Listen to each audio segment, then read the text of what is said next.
Hello, ಜೈ ಹಿಂದ್. ಎಲ್ಲರಿಗೂ ನಮಸ್ಕಾರ. ನೋಡಿ, ನಾನು ಈ ರೇಷ್ಮೆ ಬಿಚ್ಚಾಣೆಗೆ ಬಗ್ಗೆ, ಅಂದ್ರೆ ರೇಷ್ಮೆ ಗೂಡು ಬಿಚ್ಚಾಣೆ ಮಾಡಬೇಕಂದ್ರೆ ಯಾವ್ಯಾವ ಸಮಸ್ಯೆಗಳು ಬರುತ್ತೆ, ಅದಕ್ಕೆ ನಾವು ಏನು ಪರಿಹಾರ, ಹೆಂಗೆ ರೀಲಿಂಗ್ ಮಾಡ್ಬೇಕನ್ನೋದು ನಾವು ಸ್ವಲ್ಪ ಇಲ್ಲಿ ಎಕ್ಸ್ಪ್ಲೈನ್ ಮಾಡ್ತೀವಿ. ಕನ್ನಡ ಭಾಷೆ, ಇಂಗ್ಲಿಷ್ ಭಾಷೆ, ತೆಲುಗು ಭಾಷೆ, ಆಮೇಲೆ ಹಿಂದಿ ಭಾಷೆ, ಎಲ್ಲ ಭಾಷೆಗಳಲ್ಲಿ ನಾವು ನಿಮಗೆ ಎಕ್ಸ್ಪ್ಲೈನ್ ಮಾಡ್ತೀವಿ. First let us starts with Kannada. ಇಲ್ಲಿ ನಾವು ನೋಡಿ ಇಂಗ್ಲಿಷ್ ಅಲ್ಲಿ ಬರೆದಿದ್ದೀವಿ, ಶೇರಿಂಗ್ ಮೈ ಎಕ್ಸ್ಪೀರಿಯನ್ಸ್, ನನ್ನ ಅನುಭವ ಹಂಚಿಕೆ. ನಾನು ಸೈಂಟಿಸ್ಟ್ ಅಬೂಬಕರ್ ಅಂತ, MSc ಬಯೋಕೆಮಿಸ್ಟ್ರಿ, BSc ಸೆರಿಕಲ್ಚರು.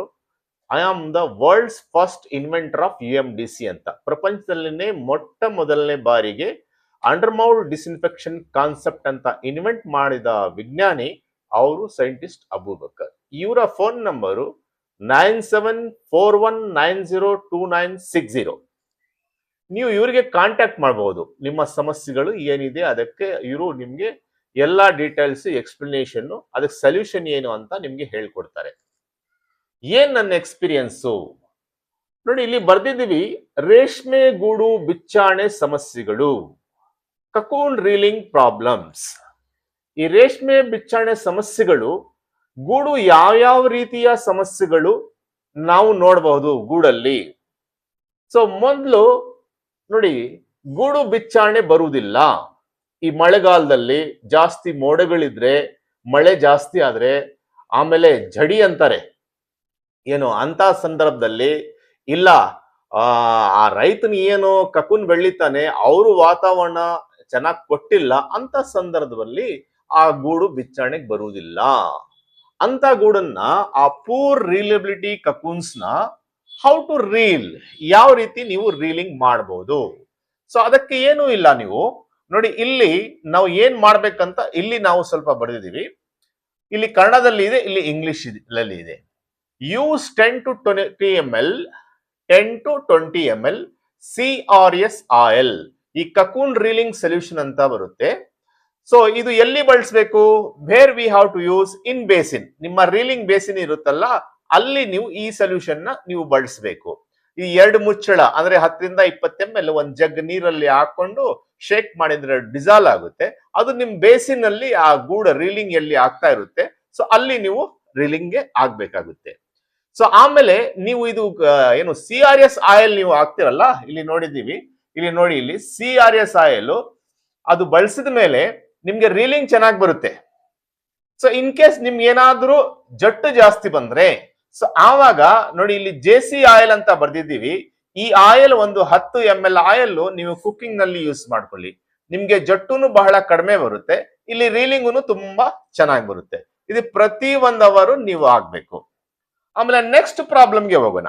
ನೋಡಿ, ನೆಕ್ಸ್ಟ್ ಪ್ರಾಬ್ಲಮ್ ಈ ಮಂಜು ಸೀಸನ್ ಅಲ್ಲಿ, ಆಮೇಲೆ ಜಾಸ್ತಿ ಗಾಳಿ ಹೊಡೆದ್ರೆ, ನಿಮ್ಗೆ ಎಕ್ಸ್ಟ್ರೀಮ್ ಏನು ಲೋ ಟೆಂಪರೇಚರು. ಸೊ ಕೆಲವು ಕ್ಲೈಮೆಟಿಕಲ್ ಕಂಡೀಷನ್ ಅಲ್ಲಿ ಏನಾಗುತ್ತಂದ್ರೆ ಥಿನ್ ಮೌತ್ ಅಂಡ್ ಕಕೂನ್ಸ್ ಅಂತ, ಆಮೇಲೆ ಜಟ್ಟು ಜಾಸ್ತಿ ಬರುತ್ತೆ ಕುಕಿಂಗ್ ಮಾಡುವಾಗ. ಇಲ್ಲಿ ನಾನು ಕನ್ನಡದಲ್ಲಿ ಬರೆದಿದ್ದೀನಿ, ಮೂತಿಗಳು ಹೊಡೆದು ಹೋಗುವ ಹಾಗೂ ಜಟ್ಟು ಜಾಸ್ತಿ ಬರುವ ಗೂಡು. ಅಂದ್ರೆ ಕುಕ್ಕಿಂಗ್ ಮಾಡಿದ್ರೆ ಈ ಮೂತಿಗಳೆಲ್ಲ ಒಡೆದೋಗ್ಬಿಟ್ಟು ಜಟ್ಟು ಅದು ಜಾಸ್ತಿ ಬಂದ್ಬಿಡುತ್ತೆ, ಅವಾಗ ನಿಮ್ಗೆ ತುಂಬಾ ಲಾಸ್ ಆಗುತ್ತೆ. ಅದಕ್ಕೆ ನೀವು ಏನ್ ಮಾಡಿ, ಇಲ್ಲಿ ನೋಡಿ ಕನ್ನಡದಲ್ಲಿ ಇಂಗ್ಲಿಷ್ ಅಲ್ಲಿ ಎರಡೂ ಬರ್ದಿದ್ದೀನಿ ನಾನು. 10 ml JC ಆಯಿಲ್ ಆ ಕುಕ್ಕಿಂಗ್ ನಲ್ಲಿ ಯೂಸ್ ಮಾಡಿ. ಎಷ್ಟು? 10 ml JC ಆಯಿಲ್ ಕುಕ್ಕಿಂಗ್ ನಲ್ಲಿ ಯೂಸ್ ಮಾಡಿ ಪ್ರತಿ 1 ಗಂಟೆಗೆ. ಆಮೇಲೆ 15 ml ಈ ರೇಷ್ಮೆ ಕಂಡೀಷನರ್ ಅಂತ ನೀವು ಬೇಸಿನಲ್ಲಿ ಯೂಸ್ ಮಾಡಬೇಕು. ಸೊ ಅದು ಉಪಯೋಗಿಸುವ ವಿಧಾನ ಅಂದ್ರೆ 10 ml JC ಆಯಿಲ್ ಕುಕ್ಕಿಂಗ್ ನಲ್ಲಿ ಯೂಸ್ ಮಾಡಿ, 15 ml ಈ ಕಂಡೀಷನರ್ ಬೇಸಿನ್ ನಲ್ಲಿ ಯೂಸ್ ಮಾಡಿ. ನೋಡಿ, ದಾರ ನಿಮ್ಗೆ ಟೆಂಪರ್ ಬರುವುದಿಲ್ಲ, ವೈಡಿಂಗ್ ಪ್ರಾಬ್ಲಮ್, ಫಿನಿಶಿಂಗ್ ಇರುವುದಿಲ್ಲ, ಕಲರ್ ಇರುವುದಿಲ್ಲ. ಸೊ ಅದಕ್ಕೆಲ್ಲ ನೀವು ಏನ್ ಮಾಡಿ, ಒಂದು 10 ml JC ಆಯಿಲ್ ಕುಕ್ಕಿಂಗ್ ನಲ್ಲಿ ಯೂಸ್ ಮಾಡಿ, ಒಂದು 15 ml ಕಂಡೀಷನರ್ ಬೇಸಿನ್ ನಲ್ಲಿ ಯೂಸ್ ಮಾಡಿ. ಆಮೇಲೆ ನೋಡಿ, ಇಡೀ ಮಲ್ಟಿ ಎಂಡ್ ಅಂತ ಏನ್ ನೀವು ಹೇಳ್ತೀರಾ, ಮಲ್ಟಿ ಎಂಡ್ ಫ್ಲೇಚರ್ ಗೆ ಡಿಫರೆನ್ಸ್ ಅದು ಏನು ಅಂದ್ರೆ, ಸೊ ಕುಕ್ಕಿಂಗು ರೀಲಿಂಗ್ ಎಲ್ಲಿ ಎಲ್ಲ ಒಂದೇ ಇರುತ್ತೆ, ಆದ್ರೆ ಈ ಮಲ್ಟಿ ಎಂಡ್ ಅಲ್ಲಿ ಆ ರೀಲ್ಸ್ ಏನಿದೆ ಅದು ಅವರು ಈ ವ್ಯಾಕ್ಯೂಮ್ ಚೇಂಬರ್ ಅಲ್ಲಿ ಸೋಕಿಂಗ್ ಮಾಡ್ತಾರೆ. ಅಲ್ಲಿ ಒಳ್ಳೆ ಕ್ವಾಲಿಟಿ ರೇಷ್ಮೆ ಬರ್ಬೇಕಂದ್ರೆ ಇದೆಲ್ಲ ಬಳಸ್ಕೊಂಡವರು ಏನು ಕುಕ್ಕಿಂಗ್ ರೀಲಿಂಗ್ ನಲ್ಲಿ ಇಲ್ಲಿ ಒಂದು 200 ml ಏನು ಅದು ರೇಷ್ಮೆ ಕಂಡೀಷನರ್ ಅಂತ ಹೇಳ್ತೀವಿ, ಅದು ಒಂದು 200 ml ಇಲ್ಲಿ ಬಳಸಿದ್ರೆ ಇವ್ರು ಮಲ್ಟಿ ಎಂಡ್ ಅವರು ಅವ್ರಿಗೆ ಒಳ್ಳೆ ರೇಷ್ಮೆ ಬರುತ್ತೆ. ಅದೇ ರೀತಿ ERM ನಲ್ಲಿ ಈಗ ಇಲ್ಲಿ ಕುಕ್ಕಿಂಗು, ಇದು ರೀಲಿಂಗು, ಬೇಸಿನ್ಸು ಅದೆಲ್ಲ ಸ್ವಲ್ಪ ಡಿಫ್ರೆಂಟ್ ಆಗಿರುತ್ತೆ. ಇಲ್ಲಿ ಇವ್ರು ಏನ್ ಮಾಡ್ಬೇಕಂದ್ರೆ ERM ಅವರು ಈ JC ಆಯಿಲ್ ಮತ್ತು ಕಂಡೀಷನರ್ ಈ ಎರಡೂನು ಒಂದು 250 ml ರಿಂದ 300 ml ಡಿಪೆಂಡ್ಸ್ ಅಂದ್ ಎಷ್ಟು ಅವಶ್ಯಕತೆ ಇರುತ್ತೆ ಅಷ್ಟು ಅವರು ಈ ಕಕೂನ್ಸ್ ಅಂದ್ರೆ ಕಕೂನ್ಸ್ ಅನ್ನ ಅವರು ಇದರಲ್ಲಿ ಸೋಕ್ ಮಾಡ್ತಾರೆ. ಆ ಚೇಂಬರ್ ಅಲ್ಲಿ ವ್ಯಾಕ್ಯೂಮ್ ಚೇಂಬರ್ ಅಲ್ಲಿ ಕಕೂನ್ಸ್ ಸೋಕ್ ಮಾಡ್ತಾರೆ. ಅಲ್ಲಿ ಆಗ್ಬಿಟ್ಟು ಅವರು ಏನು ಅದು ಸೋಕ್ ಮಾಡ್ಬೇಕು ಕಕೂನ್ಸ್. ಆಮೇಲೆ ಅಲ್ಲಿ ಕೂಡ ಆ ರೀಲ್ಸ್ ಏನ್ ಅವರು ಸೋಕಿಂಗ್ ಮಾಡ್ತಾರೆ ವ್ಯಾಕ್ಯೂಮ್ ಚೇಂಬರ್ ಅಲ್ಲಿ ಕೂಡ ಈ ಕಂಡೀಷನರ್ ಬಳಸಬೇಕು. ಅವರು ಈ ನಂಬರ್ಗೆ ಫೋನ್ ಮಾಡಿದ್ರೆ ನಾವು ಅವ್ರಿಗೆಲ್ಲ ಡೀಟೇಲ್ಸ್ ಹೇಳ್ಕೊಡ್ತೀವಿ, ಏನು ERM ಅವ್ರಿಗೆ ಯಾವ ತರ ಅವ್ರು ರೀಲಿಂಗ್ ಮಾಡ್ಬೇಕು ಅಂತ. Next we will go to Hindi language. देखिए ये जो ककून्स होते हैं, रेशम के जो नाफे आप बोलते हैं, वो बहुत सारा जो है उसमें रीलिंग प्रॉब्लम आता है। और वो रीलिंग प्रॉब्लम्स जो है हमें यहाँ डिफरेंट जो है कैटेगरी में उसे बना के यहाँ लिखे हैं कन्नड़ा और इंग्लिश में। आपको मैं हिंदी में समझा दूंगा। देखिए गुड़ बिच्चाने बरुदिल्ला जब बोलते हैं तो वो क्या उसका मतलब होता है कि नाफा खुलता नहीं। जब नाफा नहीं खुलता तो आपको बहुत लॉस होता है। इसके लिए कुछ भी नहीं, आप जस्ट जो है ना यहाँ पे एक डायरेक्शन दे रहे हैं हमें, ये CRS आयल बोल के आता है। ये CRS आयल जो है 10 से 20 ml आप रीलिंग में डाल देना, रीलिंग बेसिन में। और JC आयल बोल के आता है वो आके कुकिंग बेसिन में डाल देना, यानी कुकिंग का जो कुंडा होता है उसमें हर घंटे को 10 ml JC आयल, 10 से 20 ml ये CRS आयल जो होता है ना वो बेसिन में डालना, रीलिंग बेसिन में। वैसे ही जो है मुआ फुड़ियाते mouth and thin mouth and cocoons बोले तो मुआ फुट के रहती है, ऑलमोस्ट वहां बंदिश बहुत कम रहती। उसके लिए आप क्या कीजिए, JC आयल जो है कुकिंग में इस्तेमाल कीजिए। और वैसे ही जो वो रीलिंग जहां पे होता है वहां एक कंडीशनर बोल के आता है, देखिए यहाँ पे लिखा है कंडीशनर, एक 15 ml जो है ना कंडीशनर वहां पे इस्तेमाल किए हर आवर, यानी हर घंटे को 15 ml ये चीज आप यूज करना।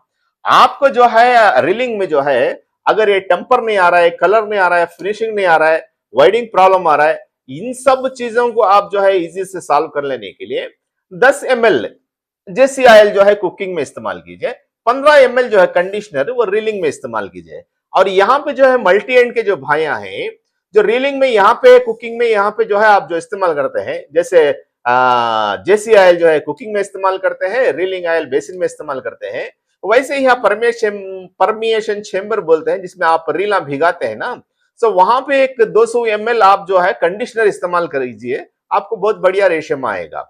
और यहाँ पे ERM वाले जो है ये JC आयल प्लस कंडीशनर जहां पे तुम्हारे नाफे भिगाते हैं, यानी वैक्यूम चेंबर होता है जहां पे नाफे भिगाते हैं, वहां पे आपको यूज करना है। और रेशम अच्छा आने के लिए यानी कलर टेम्पर ये सभी जो है शाइनिंग इलास्टिसिटी ये सब अच्छा आने के लिए जहां पे तुम रील्स वो वैक्यूम चेंबर में भिगाते हैं, सो वहां पे जो है ये कंडीशनर एक 200 ml 250 ml 100 ml यानी आपको जितना चाहिए उतना जो है वहां पे तुम अरेंज करके जो है एडजस्ट करके डालना है, आपको बढ़िया रेशम आएगा। See in English, if you want you can understand English. If you come across any reeling problem of cocoons, see particularly Tamilians, they don't understand Hindi, Telugu or any other language. So in that case I will explain in English also. When you come across any reeling problem in cocoons, just use one 10 ml 10 to 20 ml this is CRS oil you use in reeling basin every hour. At the same time if you get more jut waste during cooking, you use just 10 ml JC oil in every hour. So here poor reliability cocoons you have to use only 2 oils. So first you have to use in basin that is CRS oil 10 to 20 ml. At the same time if you get more jut more waste during cooking, you just use 10 ml JC oil in cooking. Suppose if you get cocoons like this, that is thin mouth end cocoons, so the silk is very less at the ends, that is mouth ends, and when you are cooking you will get so much waste jut, what you call jut in Hindi, Telugu, all that languages. So there you just use 10 ml JC oil in cooking. and 15 ml conditioner in reeling basin. That is everywhere. Every 1 hour you have to use these two solutions. For multi-end ARM, in multi-end, so this step is okay. That is cooking JCIL and in reeling conditioner. So here in this case, multi-end, when reels are you soak in this vacuum chamber, you just use 200 ml of conditioner, you will get very fine silk with a high temper, color, finishing, and there won't be any winding problem, and elasticity also you will get very well. In ARM, so there you use JCIL and conditioner together in that cocoon swinging chamber, cocoon vacuum chamber. So there you have to use this. And when you this bobbins or reels, silk reels, when you soak it in this vacuum chamber, so there are you call permeation chamber, you use around 200 grams, 250 grams this conditioner, you will get very fine silk. If at all you have any doubts, you can call this number, you can contact this scientist 9741902960. So any doubt at any time, మీకు ఏం doubt ఉంటే కూడాను, ఏం doubt ఇద్దరు కూడా कोई भी आपको अगर डाउट है, आप इस नंबर को कांटेक्ट कीजिए, डेफिनेटली ये जो साइंटिस्ट हैं आपको हेल्प करेंगे. धन्यवाद. जय हिंद. लंबा वीडियो अपलोड करता सो